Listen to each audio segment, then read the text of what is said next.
Hello and welcome. It's always interesting to delve into the world of defense purchases and understand who's buying and buying what and for what. So I'm joined by Glenn Torpy, a senior military advisor to BAE Systems and also a former Chief of Air Staff for the Royal Air Force in the United Kingdom. Glenn, thank you very much for speaking with us. Pleasure. First question I would ask someone like you is obviously, what's happening around the world today? What are the kind of flashpoints that are there, and what's driving demand for the products that you make?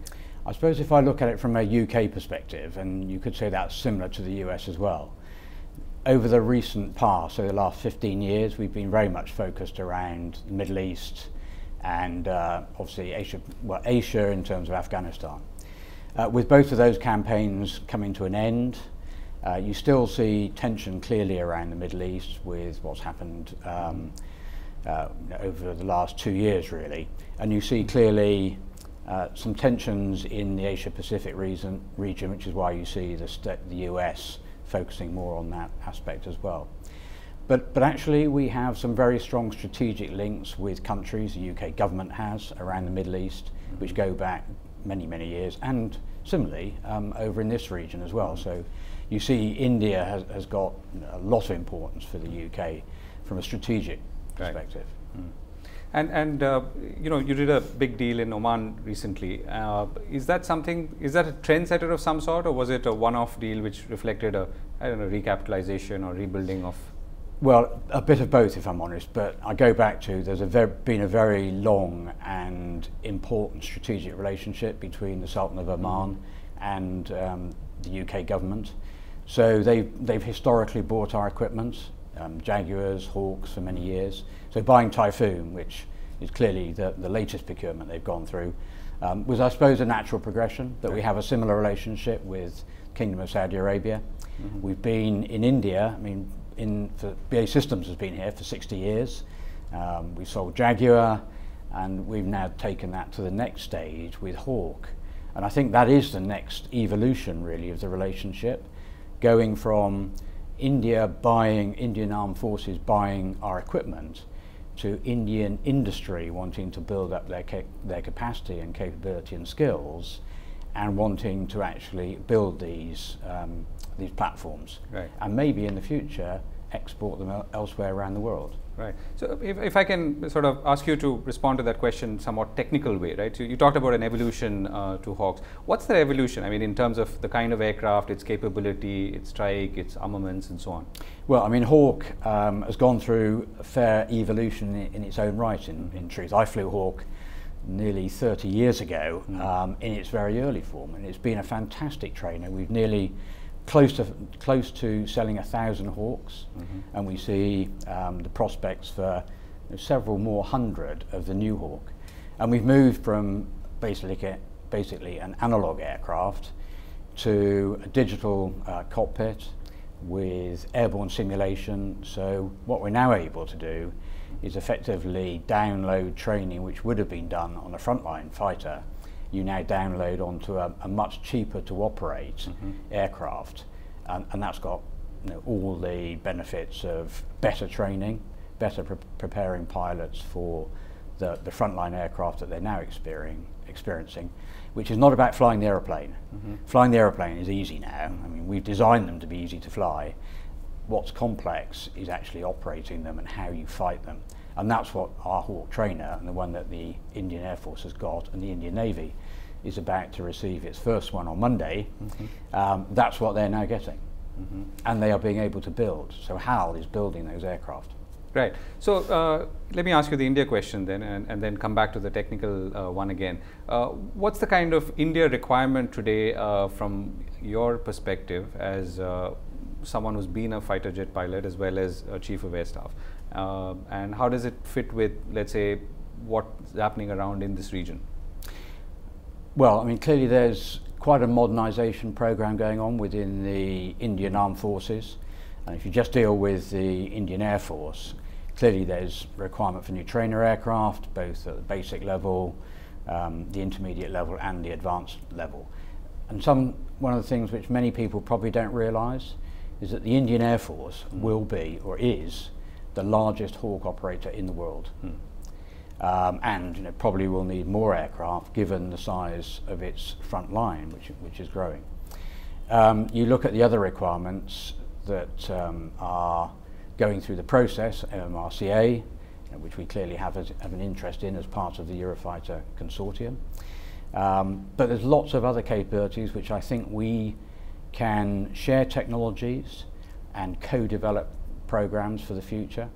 And that's one of the topics which we've clearly been discussing today at the BBG, right, is how can we identify where we can work to our mutual benefit. And the mutual benefit is we see it as an opportunity to develop help the Indian industrial base develop its capacity, and we see that as a stepping stone into the global market. Right. So let me ask you a pilot's perspective again on the MiG-21. Right. And the MiG-29. Yep. What do you think? I mean, well, I've never flown a MiG-21. Yes. You're aware of how they've been performing? Oh yeah, no, but I have been very fortunate when I was Chief of the Air Staff to fly one of your Indian Air Force Su-30s and a MiG-29 as well. Right. And both of them are great aircraft, there's no doubt about it. But aircraft all have a finite age, and MiG-29 in particular is beginning to get slightly elderly in terms of some of the capabilities that we see in the future. And that's why clearly the Indian Air Force is looking ahead at other platforms. Right, and you know, we've also been having a lot of safety issues with aircraft. So in general, I mean, I won't force you to comment on that specifically. Why do you think an Air Force faces this kind of, I mean, the level of, let's say, safety issues that the Indian Air Force has been facing, and crashes and so on? Well, I mean, some of the aircraft are quite elderly. I mean, MiG-21s are quite an elderly platform. And you now look at the reliability of modern platforms. I mean, you look at Hawk, for instance. I mean, much more reliable, much safer to operate, and we also, you know, have systems within the aircraft to add greater safety as well for the pilot as well, because inevitably sometimes people make mistakes, where you have things like ground proximity warning in the aircraft and such like. The aircraft, I mean, for instance, Typhoon has completely carefree handling. It doesn't matter how badly the pilot abuses the aircraft will recover itself to safe flight. So it's those sort of things which you now get in modern aircraft, which were just never there before. And the aircraft fundamentally are easier to fly, and as a consequence, safer to fly. Right. So when I started flying the Jaguar, you spent quite a lot of time making sure that you didn't stray outside some of the parameters and the flight envelope, because it was quite unforgiving when you did that. Modern aeroplanes are not like that. Right. So last question in some ways. You know, so drones are a subject of much debate for various reasons. But let me talk on more on the technology and the you know, and the potential application. Yeah.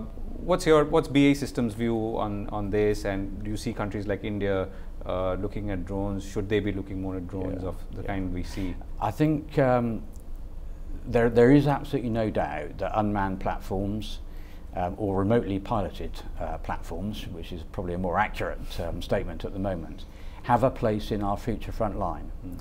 But if you look at where UAVs have really proved their value, it's been in Iraq and Afghanistan and those sort of scenarios where you need a persistent presence, and it's normally for intelligence gathering. But they are very benign environments in terms of the air threat and the threat from surface-to-air missiles, surface-to-air guns. There are lots of scenarios you can foresee in the future where those sort of UAVs would not be survivable. So I think the next step in the evolution of UAVs is how do you provide that capability in a more survivable way. And that might mean you have to have UAVs which are faster. They have similar protection mechanisms to manned aircraft, so electronic warfare and such like. They may have to be stealthy, and that's the sort of next evolution. But there's also huge civil application of UAVs as well. The challenge there is how do you make UAVs able to fly in civilian airspace with airliners and such like. But there's no doubt. And privacy issues. Yeah, and we're doing a huge amount of work in BAE Systems on how can we operate UAVs in civil airspace, because they could take over many of the roles that you see manned platforms doing. Right, Glenn Torpy, thank you very much for speaking with us. Thank you.